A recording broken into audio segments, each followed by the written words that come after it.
Hello, I'm Lisa Lowe-Vaudran from the Institute for Security Studies, and I'm going to talk about the SADC Summit, the Southern African Development Community Summit that took place on the 17th and 18th of August.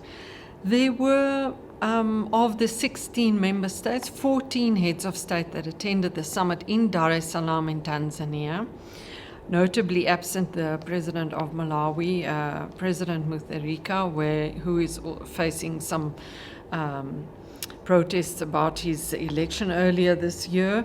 But nevertheless, the executive secretary of SADC, Stergomena Tax, who is Tanzanian, gave her opening address, sort of the state of the region address. And I think overall the impression is that it's a rather dismal picture of the economic development and the regional integration of SADC.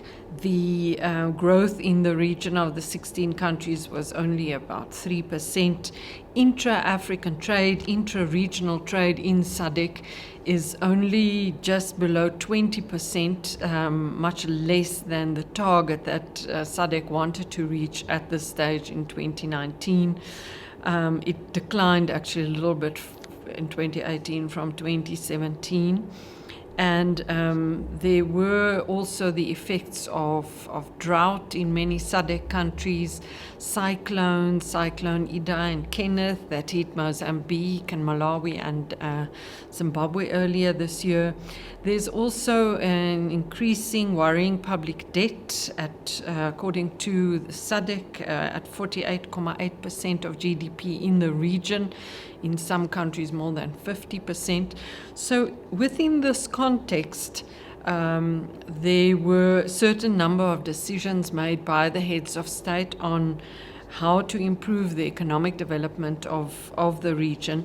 The theme for 2019-2020 of SADC will again be industrialization, which leaders see as a major priority. The full theme of the summit of SADC for the next year is a conducive environment of inclusive and sustainable industrial development, increased intra-regional trade and job creation, which is a variation from the previous couple of years where we also had industrial development there, partnering with the private sector, etc.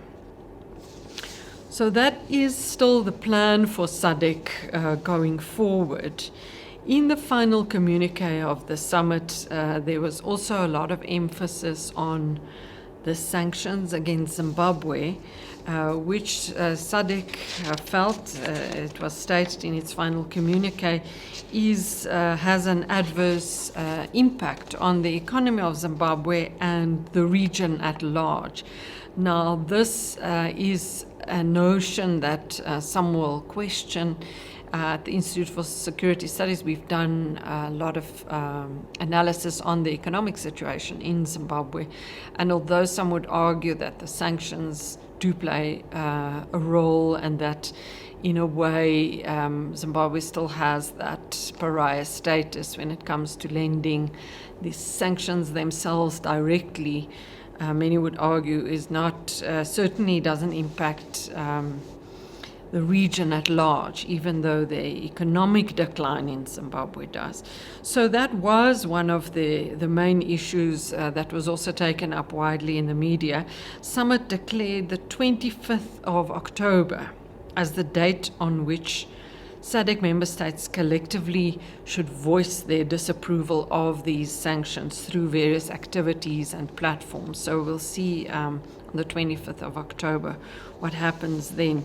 So there were the Zimbabwe sanctions, again calling for a referendum for the Western Sahara, other issues that we've seen before.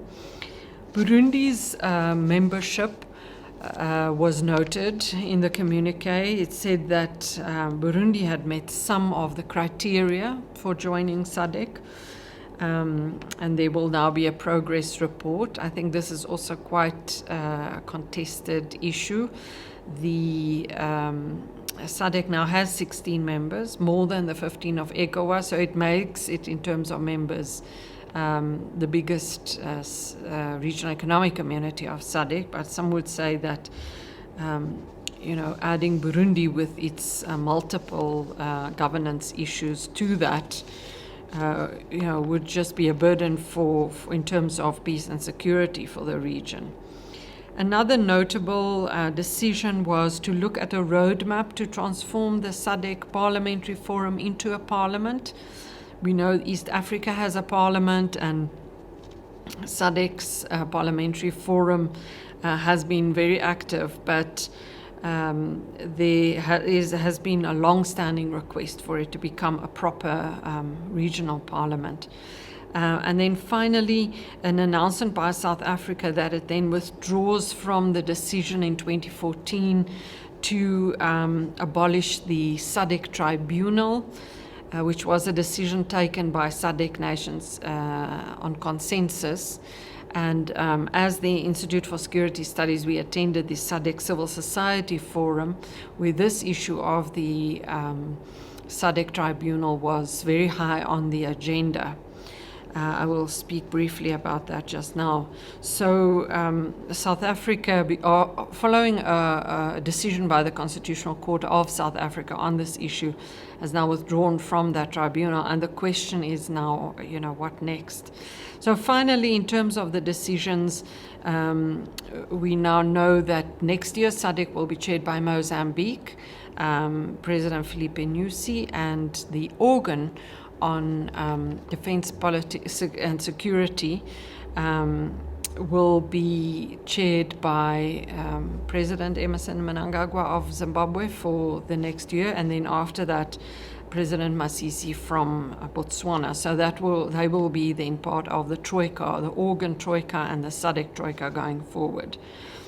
So on the decision-making, I think there were notable exceptions. People noted there was, for example, no mention of the crisis, the insurgency in northern Mozambique. There was no mention of Ebola, whereas other issues such as drought and so on were mentioned, as I say. There was no mention of the issue of xenophobia, which is very important to many member states and was discussed by civil society. There was no mention of the call for free movement of people, which many in the region feel that even if we're working towards intra-African trade, the Continental Free Trade Area that was launched earlier this year, there is still no movement when it comes to the issue of free movement of people. So there were some notable issues that were absent. The only real peace and security issue that was on the agenda or in the final statements was Lesotho, where a reform authority has now been nominated. So, and nothing then on other crises that we see in the region. So finally, as I said, we attended the Civil Society Forum in Dar es Salaam, and notably the civil society in Tanzania itself feels really under threat, and many of the speakers and representatives at the forum said that the space for civil society has really closed down in Tanzania. We know a crackdown against the media and very stringent new laws to regulate NGOs. And in other countries as well. There was mention of Burundi, who's now trying to join SADC as well. So high on the agenda, as I mentioned, was the issue of the tribunal.